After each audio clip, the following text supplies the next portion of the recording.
изјавувам дека функцијата председател на Државната комисија за спречување на корупцијата ќе ја вршам совесно и одговорно и ќе го почитувам Уставот и законите на Република Северна Македонија. Во пресрет на меѓународниот ден за борба против корупцијата, новиот председател на ДКСК Адем Чучулј ја презеде функцијата.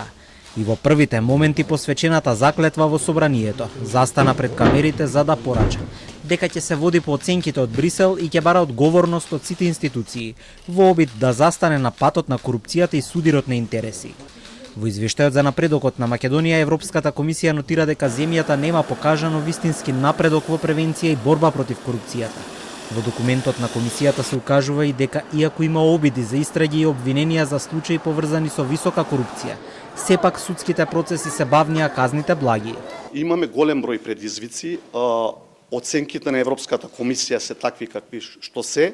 Ќе се залагам како председател да ги поправиме тие оценки, ќе треба напор, доста работа. И јас кажав и на моето интервју во собранието дека ќе се залагам за дигитализација, за превентивните алатки. Фокусот ќе ми биде како председател, се надевам ќе имам подршка од целата комисија да ја зголемиме нашата проактивност во делот на проверката на имотната состојба на избраните именуваните лица, бидејќи тоа е една од забелешките во извештајот на Европската комисија, а е препорака, честа препорака на ГРЕКО. ДКСК денеска одржа настан посветен на меѓународниот ден за борба против корупцијата, 9 декември. Присуствуваа представници на државниот врв, амбасадори, невладини. Присутните нотираа дека корупцијата во земјата прераснала од институционален во општествен проблем, вкоренет години наназад преку злоупотреби и разочарувања. А колку во Македонија има политичка волја за одлучна борба против корупцијата. Дел од невладините се на став дека се уште сме далеку од еден општествен бран на акција, иако постои консензус. Попович од Институтот за демократија порачува дека новиот председател сега има тешка задача и да ја врати довербата во антикорупцијска.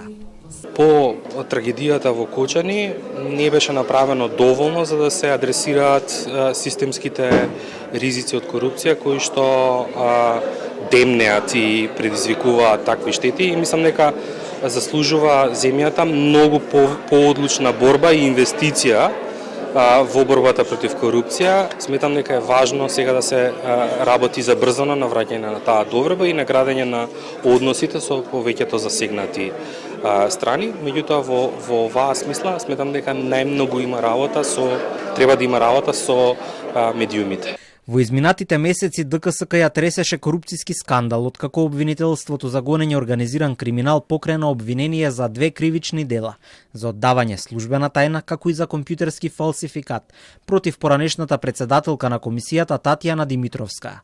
Таа поднесе оставка од функцијата, а огласот за нов шеф на ДКСК беше објавен на почетокот на август.